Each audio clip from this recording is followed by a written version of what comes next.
You're done, John. By the end of the month, turn in your resignation. Done, sir. You're correct. You are revealed as a worthless high school graduate. Sean, the sales manager at the small business where I work as an administrative clerk, said something that really got to me. It was agreed that I would be let go after a meeting with the executives earlier. Why me? It's an easy explanation. After graduating from high school, you work in an office without being noticed. In addition, you greatly embarrassed me with that project for a foreign client. I suggested to the executives that you leave first. But I have a family. Sean laughed smugly and appeared to enjoy himself more the more I panicked. And get your stuff packed up already. When my shift was over, I hurried out of the office. A voice spoke up behind me as I was wandering about, unsure of how to tell my family the news. Excuse me, are you from that company? Well, yes, I am. When I turned back, a lovely blonde woman with an aura of refinement approached me. Her subsequent remarks would permanently alter my life. John Thomas is my name. I work as an administrative clerk for a small company and am 42 years old. I live with my wife, Ashley, and our daughter, Nancy, who is in the 3rd grade. The salespeople are chatting among themselves as I sit at my desk in a corner of the building, typing on my computer, surrounded by stacks of documents. I always feel a little uncomfortable around them. Charles, one of my coworkers, came smiling at me. Hey John, still keeping things low-key. The peace is maintained by keeping it low-key. Staying undetected is the best way. Dude, you need to put yourself out there. Come on. I've heard that you're in charge of planning the upcoming workplace party. Charles's informal tone caused me to sigh softly. Yeah, Sean asked me to take care of it. In response, Charles grimaced. Sean is constantly harsh with you. He talks a lot about concentrating on sales figures with us, but he never takes any concrete action. Let's go get some beers and talk about it later. Charles returned to his desk a few minutes later, but Sean entered the office through the open door. Every employee instantly stood up and pretended to be busy. The company's previous boss, who retired at age 60, had been replaced by Sean as the sales manager. He's apparently one of the executive's nephews. Sean walked over to my desk and stared at me icily. Hey John, did you finish that report? Yes, here it is. I handed him the document, and he flipped through it absently. Are you still engaged in dull work? Even a high school graduate, I suppose, can manage this kind of situation. As Sean went on, silence descended on the room. Anyway, just be sure to continue helping the sales team. Keep to the grunt work, okay. Without a word, I nodded. I genuinely thought at the time that if I just maintained working hard, my life would be steady, even in spite of Sean's mocking comments. I was having coffee conversations with my colleagues' clerks over the lunch break. The atmosphere became strained when my colleague Mark raised the subject of layoffs. Sean seems to be selecting individuals for layoffs. They claim that poor sales performance is to blame. I heard office staff like us are the first targets. Though I tried to ignore the conversation, unease crept into my thoughts. I knew there was talk of large-scale layoffs, but I figured my steady work ethic would keep me safe. The next day, when I arrived at work, Sean was already at his desk flipping through papers. Even though it was a bit early, he wasted no time calling out to me. Hey John, come here for a sec. I barely had time to set my bag down before walking over to Sean's desk. The sales department's files are a mess. Organize them. Isn't that something human resources handles? What? Who cares about human resources? A high school grad like you doesn't get to complain. Suppressing my frustration, I replied simply, got it. There was no point in arguing. It would just make things worse. I started sorting through the files one by one. Watching me, Sean let out a satisfied grunt. Make some copies after that, then restock the warehouse supplies. I kept my face neutral, inwardly thinking, yeah, whatever. By the time I finished the menial tasks Sean had assigned me, it was almost the end of the afternoon meeting. Sean, who had been attending the meeting, returned to the office carrying several thick files in his arms. John, make 100 copies of all these. 100 copies. That's right. Oh, and the shredder's jammed. Go fix that too. When I replied, understood, Sean smirked and added more instructions with a sly grin. And by the way, you're organizing this month's sales department party. Make sure you book a venue. Again? I mean, wasn't I already in charge of this weekend's party too? You can't do much else, so you should be grateful for the honor. Cut me some slack. This is the third time this month. Though I wanted to voice my frustration, I held back. I nodded slightly to show my agreement. A few hours later, even after clock-out time, I was still alone in the office making copies. It was already dark outside. That's when Sean walked in, putting on his coat. Hey John, still working? Sorry, sir. It'll take just a little longer. When I said that, Sean's eyes narrowed sharply. What? You're not putting this on overtime, are you? No, of course not. Good. See you then. With a satisfied nod, Sean left the office.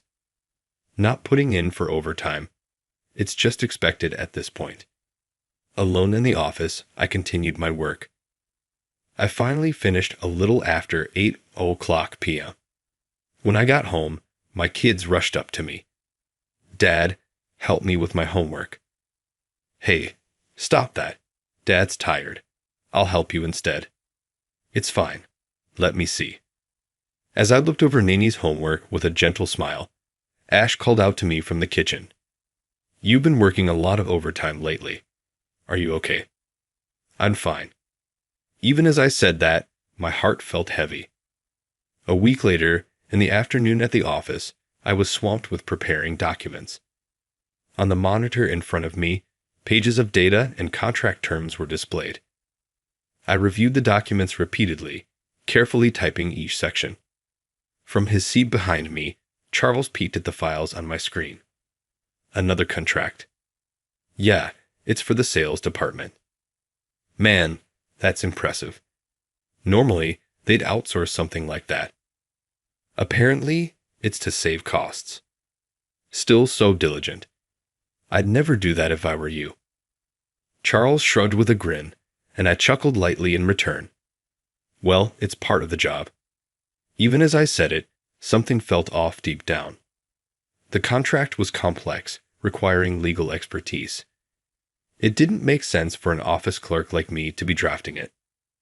That evening, as I finished printing the contract, Sean walked into the office at the worst possible moment. John, is that contract ready? Yes, here it is. I handed him the file. Sean skimmed through it and sneered. Not bad for a high school graduate. Thank you. The words Sean threw at me sounded like praise on the surface, but it was clear he was looking down on me. I brushed it off as usual, but then Sean's eyes glinted sharply. All right, I'll pass this off as a draft proposal I made. What? I couldn't help but question him. That's just wrong. Are you stupid? If a client finds out this was made by a high school graduate, they'll lose confidence. Sean casually took credit for my work and walked off as if it were the most natural thing to do.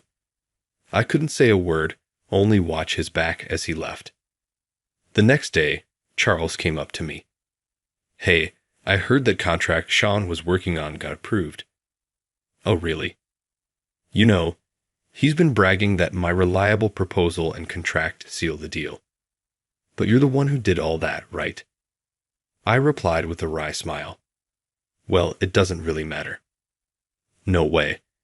That was a tough contract, wasn't it? You drafted it too. Why aren't you saying anything? It's just easier not to stir the pot. Charles shrugged, looking exasperated. You're way too nice. Clerks like me work best behind the scenes, making it easier for everyone else to do their jobs. Even as I said it, I was trying to convince myself it was true. That evening, a party was held to celebrate the sales department's big contract. Sean proudly recounted the success while everyone around him played along, praising him. See, experience always pays off. John, you need to learn from this. I simply nodded slightly, though I felt Charles' concerned gaze on me. I deliberately avoided looking his way.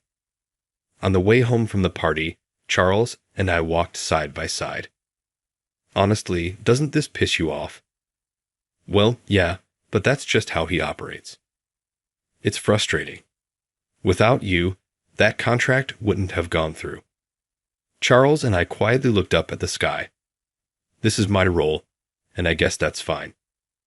I knew very well that resignation had seeped into my thoughts. A month later, in the conference room, Sean stood confidently in front of the projector. We finally secured the French market entry project for a foreign company. Apparently, they were intrigued by the contract I successfully closed recently. Sean was preparing to meet with the CEO of the French subsidiary of the foreign company, Emily Rodriguez. The room erupted in applause, though there was an undercurrent of unease. Seriously. Foreign contracts involve really complicated legal and financial stuff. Ignoring these murmurs, Sean raised his voice even more. No need to outsource. That just racks up costs. We'll handle everything in-house. In the now silent conference room, I frowned. They're not outsourcing. For a case involving registrations and contracts. Sean, this project requires legal filings and contract drafting, right? Aren't we going to consult attorneys or accountants? Sean glared at me. What? Don't act like you know legal services, you high school grad. You'll handle it just fine. I could feel the sympathetic stares of those around me. You've got to be kidding me. Though overwhelmed by the sudden responsibility, I found myself scrambling to prepare the necessary documents for the foreign company's contract that Sean had dumped on me. A few days later, skipping my lunch break, I was poring over a mountain of contract clauses to draft the documents. My desk was piled with books, and my monitor displayed pages of dense legal terms. Is it done yet? I'm doing the final checks now. Just then, as I reviewed the drafted contract, I noticed something important. Just send that file to my email already. Wait, Sean snatched the mouse out of my hand and forcefully took control of my computer, sending the file to his email. Well, Sean, there's a mistake. My signature is still on it. Please make sure to remove that before sending it to the client. Yeah, I got it. Good work. Sean waved me off dismissively, his annoyance obvious. On the day of the meeting, Sean returned to the office and called me over to his desk. Hey, John. What is it? You put your signature on the contract, didn't you? You're not even certified. I was humiliated out there. I had assumed Sean would have fixed that, but apparently, he didn't even bother to check and submitted it to the client as it was. I'm sorry. You idiot. CEO Rodriguez pointed it out, and I had to cover by saying it's just a legal draft, but it's already been sent to the client. I could only apologize. As I continued my usual clerical work at my desk, my fingers felt unusually heavy. Maybe it was because the executives were currently in a meeting about layoffs. Or maybe it wasn't. I couldn't tell. The clock showed it was past 3:00 p.m., and the office was filled with tension. Sean emerged from the meeting room and scanned the employees. Hey, John, come with me. I was startled to be called. Charles, who had been chatting next to me, glanced over. What do you think it's about? More paperwork? I don't know, but I've got a bad feeling about this. I stood up and followed Sean into the hallway, slipping into a small meeting room. It was just the two of us. As the door closed, Sean sat down, crossed his arms, and looked up at me. John, you're done. Submit your resignation by the end of the month. For a moment, I didn't understand. Done, sir? That's right. A useless high school graduate like you is fired. His words weighed heavily in my ears. Why me? The reason's simple. You're a high school grad and an invisible clerk.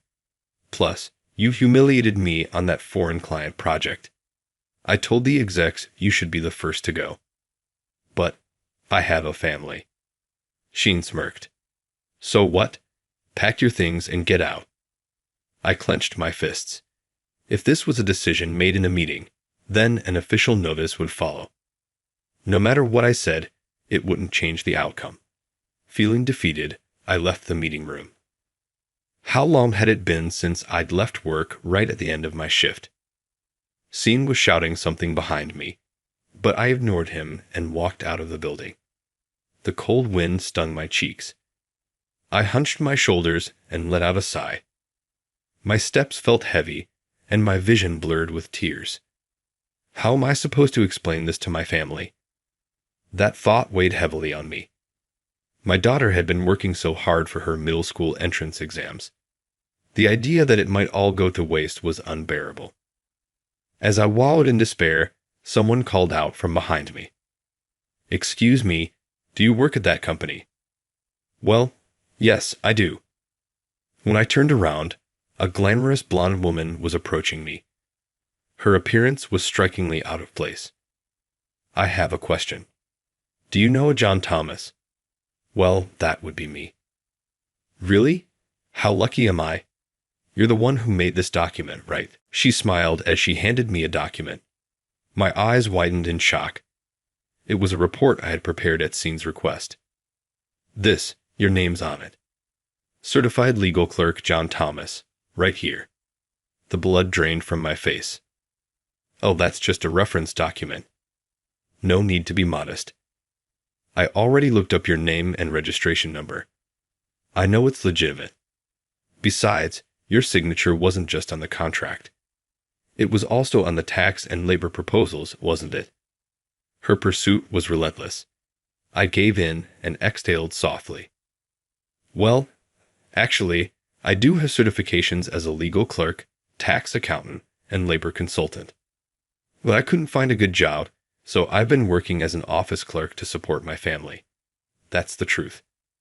After graduating high school, I worked while dedicating myself to earning certifications, believing they would be a strong asset. When I applied to my current company, I already held legal clerk and tax accountant certifications. I even listed them on my resume, but no one brought it up during the hiring process. Later, I realized I needed another certification as a labor consultant, but high school graduates didn't qualify for the exam. So, I enrolled in a correspondence community college, which is a fond memory now. I knew it. You're an interesting person. Incredible, really. I look forward to working with you as our go-to person from now on. That might not be possible. I've already been scheduled for a layoff. The blonde woman's face showed surprise. A layoff? Yes, I'll be unemployed starting next month. She paused to think for a moment, then smiled. Well then, how about working for us at 10 times your current salary? What? I blinked, repeating her words in disbelief. 10 times? Of course. I mean, someone certified as a legal clerk, tax accountant, and labor consultant who can draft flawless documents. Getting laid off? That's absurd. Though bewildered, I could sense from her serious gaze that she wasn't lying. Allow me to introduce myself properly. I'm Emily Rodriguez. She handed me her business card. It read, CEO, French branch representative for an enterprise. A CEO. Emily smiled warmly. That's right. I was sent by our headquarters to spearhead our entry into the French market. Apparently, she held an MBA and was also a licensed attorney. She was what you'd call a true top-tier elite. I was speechless. Why would someone like you? I wanted to know about you directly. I was curious if we could recruit such a talented individual. Feeling uneasy, I lowered my gaze. You should put those certifications to good use. Excuse me? Emily lightly tapped the contract with her finger as she continued. Normally, companies outsource registration, taxes, and labor issues separately. But if we have you, all of that can be handled in-house. I see. Having all three certifications at once is practically unheard of. Emily laughed, clearly enjoying herself. Work like this costs hundreds of thousands of dollars annually to outsource, but you could handle it alone. We pay you the equivalent of 3 employees' salaries. 3 salaries? I couldn't believe my ears at her proposal. The foreign company Emily worked for had only had a small presence in the French market, but they were now planning a major expansion with a large office. However, to operate smoothly in France, they needed to navigate complex legal, tax, and labor processes. Outsourcing these services was expensive, slow, and often lacked a necessary understanding of French regulations. When Emily learned about my qualifications and skills, she immediately decided I was the perfect fit, someone who could cut costs and increase efficiency dramatically. I'm about to lose my job, and I don't think I can handle such a big responsibility. Hearing my response, Emily looked at me with a serious expression. You're underestimating yourself. That's exactly why I want you to work with us. Let's continue this conversation somewhere more comfortable. With a confident turn, Emily started walking, and I hurried to follow her. She entered a nearby cafe. Sitting in front of a coffee, I felt tense. Expanding into the French market comes with complex labor and tax challenges. Outsourcing to external experts takes time and is outrageously expensive. That's true. Many foreign companies don't have a deep understanding of the French market. That's exactly why they need someone who knows French business practices and has hands-on experience. Her explanation made perfect sense. Emily took a breath and looked me straight in the eye. You're not just someone with certifications. You've actually drafted contracts and even prepared tax proposals. That's proof of real-world experience, not just textbook knowledge. But I didn't think what I did was that impressive. Emily smiled. The fact that you think it's ordinary makes it even more impressive. Please take some time to think about it, okay? After returning home, I shared the conversation with Ashley. A tenfold salary increase. Is that even possible? It's a foreign company, but still, it feels unreal. Even as I said that, my decision was already made. The next day, I handed my resignation letter to Sean. The moment he saw it, he grinned smugly.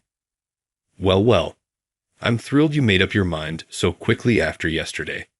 Makes this layoff process much smoother. I didn't say anything. Charles cried, but even that didn't shake my resolve. And so, at the end of the month, I left the workplace where I had spent so many years. The following month, I found myself at the French branch office where Emily was the CEO. The office was sleek and modern, with large windows offering a panoramic view of the city. Feeling a bit nervous, I waited for Emily in the conference room. A moment later, Emily entered. Thanks for waiting, John. With an elegant gesture, she took a seat and smiled warmly. Today's the day we finalize your contract. Let's make it official. You can count on me. As Emily placed the contract on the table, the conference room door opened. In walked the executive from my former company along with Sean. Sean wore his usual smug expression, but the moment he saw me, his face twisted in shock. What? His eyes widened. He seemed unable to comprehend why I was sitting right in front of him. John, why are you here? Oh, you didn't know? John is now our legal and tax affairs specialist. Sean's expression froze. Legal and tax. That's right, and not just that, Emily added, pausing briefly to scan the room of executives. John holds certifications as a legal clerk, tax accountant, and labor consultant. Surely you all knew that. The room fell silent. One of the executives finally broke the silence with an astonished voice. What? He holds all 3 of those challenging certifications. Sean, eyes wide, was at a loss for words. Emily tapped the contract lightly with her pen. Come on now, let's not feign ignorance in a professional setting. John was drafting our contracts while working at your company, wasn't he? Contracts. Well, Sean was claiming he drafted them himself, so perhaps the executives didn't know. Sean's face briefly turned pale, but he quickly tried to cover it up. No. Well, it was a team effort. I just compiled everything. Emily calmly pulled out a document and showed it to the executives. This is the contract in question. As you can see, it's signed by certified legal clerk John Thomas at the bottom. Didn't anyone bother to verify this? The executives peered at the document, spotting the signature, and exchanged shocked glances. Sean, what's going on here? John's name is clearly written on this. Sean's voice wavered with panic. That's a mistake, I swear. Emily, though smiling, shot Sean a cold glare. Calling it a mistake seems a bit too convenient, don't you think? David, one of the executives, stepped forward with a stern expression and confronted Sean. Sean, you said you created it yourself, didn't you? And you treated someone with certifications as a legal clerk, tax accountant, and labor consultant as just an office worker? Sean broke into a cold sweat, his gaze darting around the room. I didn't know. I had no idea John had such certifications. Well, I never mentioned it, I said with a wry smile. Emily continued, that being said, we've decided to entrust John with all our legal, tax, and labor operations for our entry into the French market. There's no one more reliable for this task. Honestly, we're thankful you let him go. Sean slumped back into his chair and muttered weakly, Why? How could a high school graduate clerk? Hearing Sean's words, Emily turned her gaze to him. Perhaps you should stop judging people's worth based on their education level, she declared with confidence. 1 month later, less than a month after I started working at Emily's company, I got a call from Charles on my cell phone. What's up? Hey, it's been a while. Guess what? Things at our company have gotten hilarious. What do you mean? Charles told me that the moment I left, multiple clients began reevaluating their contracts. Apparently, the contracts and documents that I had meticulously prepared were now a mess. Projects weren't running smoothly. Deadlines were being missed left and right. The company was falling apart. In the middle of all this chaos, Sean was reportedly shouting, How can losing one high school graduate clerk make contracts disappear? And your resume has become a big deal too, Charles added. Apparently, Sean went back to check the resume you submitted when you joined. He probably wanted to nitpick and criticize it for not mentioning your certifications. But of course, you had listed all your qualifications. Frustrated, Sean stormed into the Human Resources department, yelling at the top of his lungs.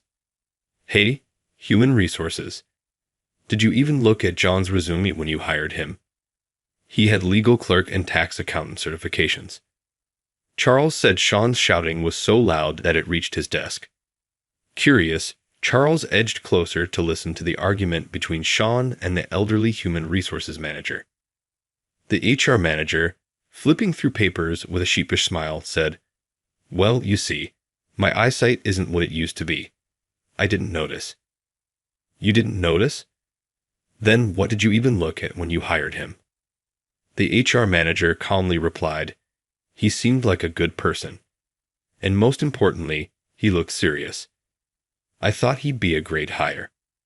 So you let a resume that valuable slip through just because of that. Charles said Sean covered his face, groaning in frustration.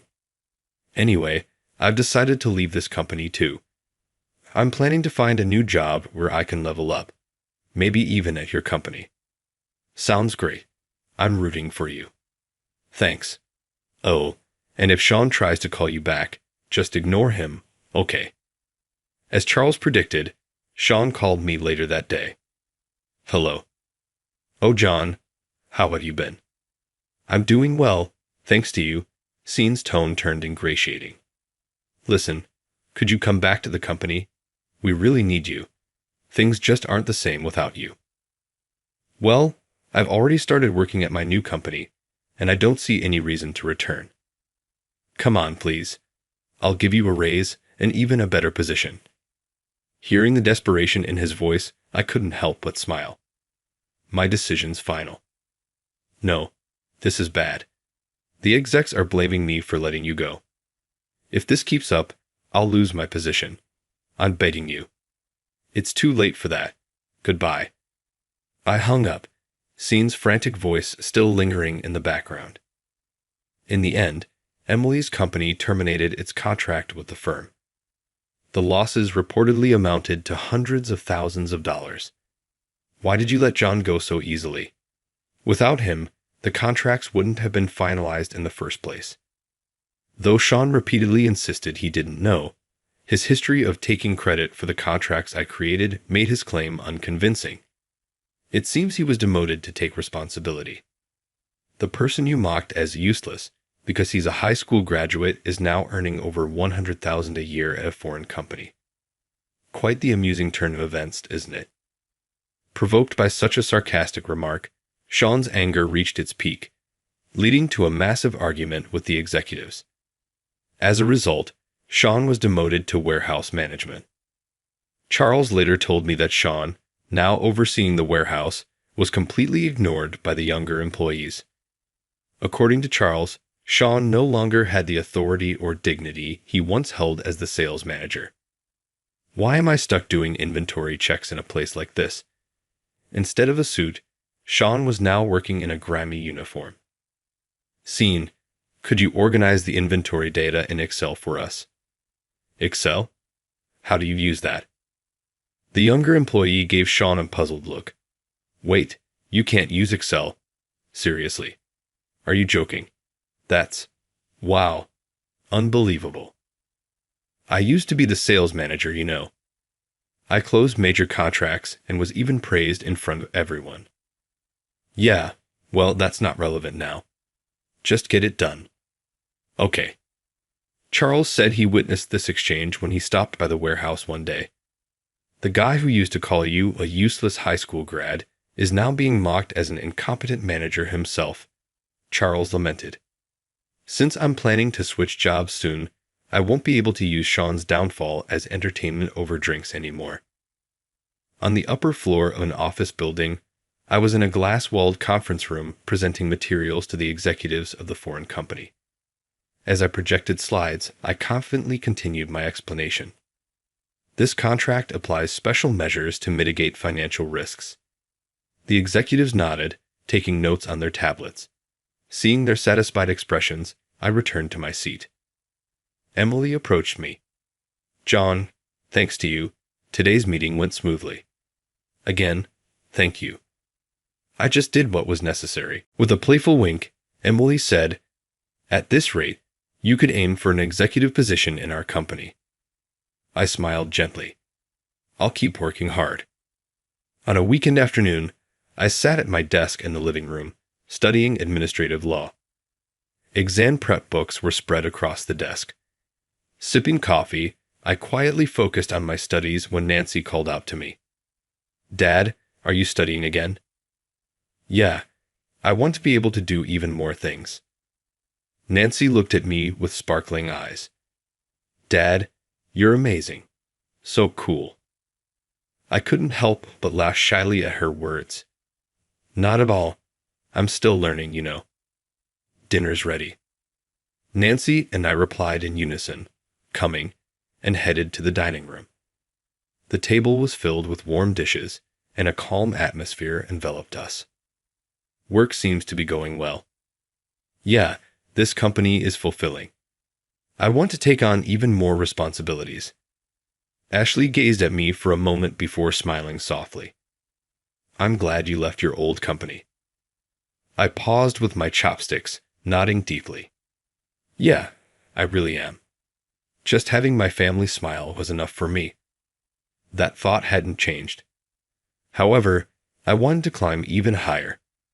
That ambition lit up my path forward.